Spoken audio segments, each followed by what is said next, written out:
Next question हम लेते हैं। हमने बहुत सिंपल क्वेश्चन किया एलिमिनेशन मेथड का, कि जिसमें बहुत सिंपल सा क्वेश्चन था, बट एक क्वेश्चन आता है जो अक्सर स्टूडेंट को फंसा देता है, जिसमें वेरिएबल्स आ जाते हैं, एक्स वाई के साथ ए और बी आ जाते हैं, कांस्टेंट वैल्यू आएगी 2 3 5 6 7। इनको सिंप्लीफाई करना हमेशा सिंपल होता है, बट जब हम बात करते हैं वेरिएबल्स की, तो एक्स वाई में जो वेरिएबल्स आते हैं वो क्वेश्चन में अक्सर स्टूडेंट्स को वो थोड़ा ट्रैवलिंग हो जाता है। तो उसे समझ लेते हैं क्वेश्चन को।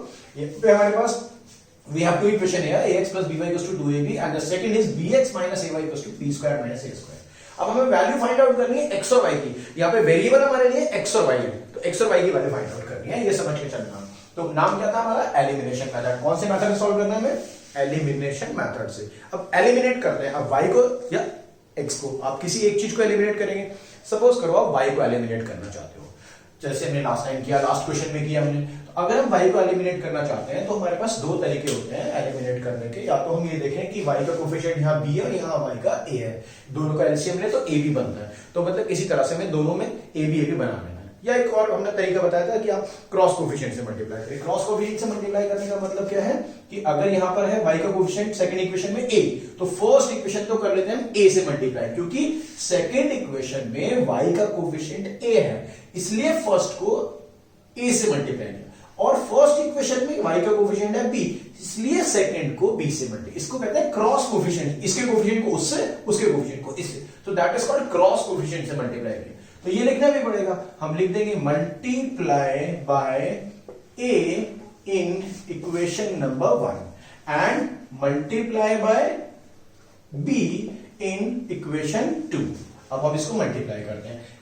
हमने आपको पहली वीडियो में बताया था कि अगर a से मल्टीप्लाई करें तो पूरी इक्वेशन को, हर टर्म, तीन टर्म है, 1 2 3, तीनों, फर्स्ट टर्म को भी, सेकंड टर्म को भी, थर्ड टर्म को भी a से मल्टीप्लाई होगा। वेरिएबल का मल्टीप्लाई थोड़ा ध्यान से देखना पड़ेगा। a को a से मल्टीप्लाई करेंगे, लाइक टर्म है a स्क्वायर x हो जाएगा, प्लस a को से मल्टीप्लाई करेंगे a b y is equal to 2a square b। अब 2ab को a से मल्टीप्लाई कर रहे हैं तो 2a स्क्वायर b बन गया। अब सेकंड इक्वेशन को किससे मल्टीप्लाई करना है हमें? b से, तो b से मल्टीप्लाई करेंगे तो ये हो जाएगा b square x minus A B Y is equals to B cube minus A square B. अब बी से बी स्क्वायर को किया तो बी क्यूब बन गया, बी स्क्वायर, बी को ए स्क्वायर से मल्टीप्लाई किया तो ए स्क्वायर बी। अब सेकंड हमने स्टेप बताया था कि इनके अब साइन हमें चेक करने हैं। ए बी प्लस का ए बी वाई है और यहां माइ, अगर सर अपोजिट साइन है, कोफिशिएंट तो सेम हो गए, ए बी बन गया।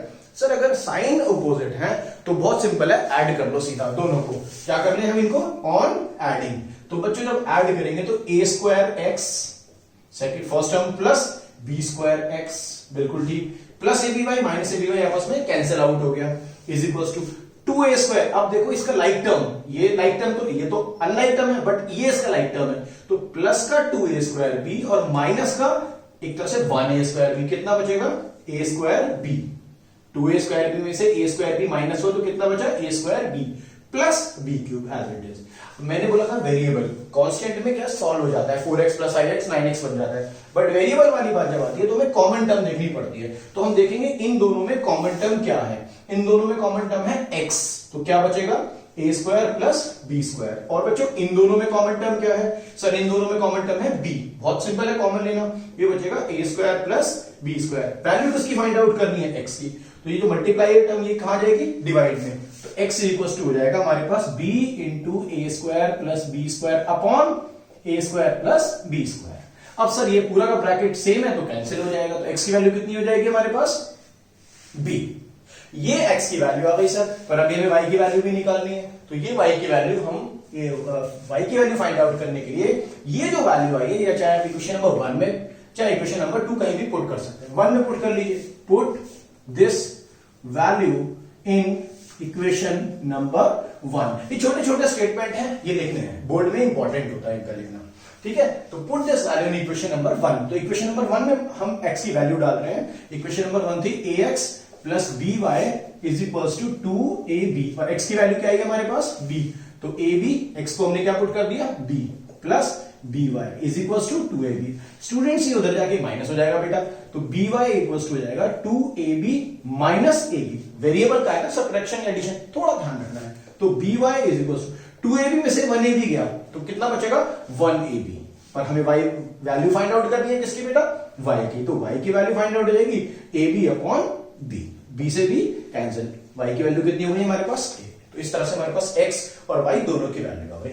बहुत क्विकली एक चीज बता दूं, बहुत छोटी सी, बहुत जल्दी से मैं, अगर ये एक्स और वाई की वैल्यू आपको चेक करनी है कि आपका क्वेश्चन ठीक है या गलत है, तो उसका एक मेथड ये है कि एक फर्स्ट इक्वेशन आप उठा लो रफ में ऐसे, ये सिर्फ आपके सेटिस्फेक्शन के लिए, आपको चेक करने के लिए कि आपका ठीक है क्वेश्चन या गलत है। तो आपने जो एक्स की वैल्यू है, जो किसी भी मेथड, मतलब एलिमिनेशन मेथड के किसी भी क्वेश्चन में आप अप्लाई कर सकते हो कि जो एक्स और वाई की वैल्यू आई है वो किसी भी इक्वेशन में पुट कर लो। ये एलएचएस है और ये आरएचएस है। तो एक्स की वैल्यू क्या है हमारे पास, हम देखें तो b plus b into y की वैल्यू क्या है ए, तो हमने सिर्फ एलएचएस में रखा है ए बी प्लस बी ए। आप जानते हो ए बी प्लस बी ए लिख लो, ए बी लिख लो, एक ही बात होती है, वो तो साइमल्टेनियस है, ए बी या b a b plus a b कितना हुआ 2ab। अब देखोगे ये किसके इक्वल आ रहा है, आरएचएस के। इसका मतलब हमारा क्वेश्चन सही है। Thank you.